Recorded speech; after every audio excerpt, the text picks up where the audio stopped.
Жогорку кеңештин депутаты Дастан Бекешев алдыда өтө турган парламенттик шайлоого каражат топтоого киришти. Ал үчүн эл өкүлү студенттерге юриспруденциянын бардык багыттары боюнча практикалык окуу курстарын сунуштайт.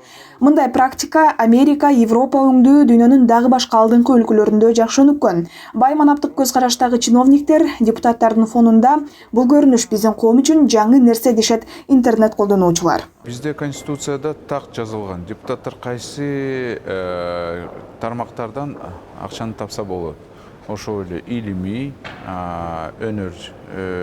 өнөрчүлүк жана сабактарды берүү.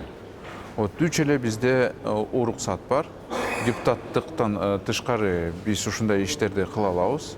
Мисалы башка иштерди ишкерликти мен кыла албайм. Депутат жогорку окуу жайларда мугалимдер белгилүү программанын негизинде гана лекция окуп, рамкадан чыга алышпайт дейт. Эл өкүлү келечектеги юристтер үчүн практикалык билимдин маанилүүлүгү чоң экенин белгилейт. Азыр мага калуучулар жазылып атат.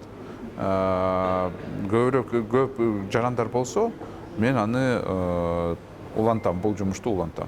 Эске салсак, Дастан Бекешев 10 жылдан бери мыйзам чыгаруу бийлигинде иштейт.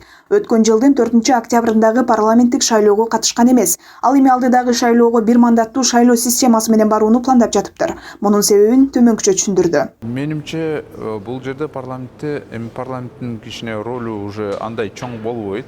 Бирок чындыкты бирөө айтыш керек. Мен ойлойм, мен аны чындыкты коркпой эле айта алам, себеби менде бизнесим жок. Вот, ошон үчүн мен эркин мындай сөздөрдү айта берсем болот да, мага коркунуч жок.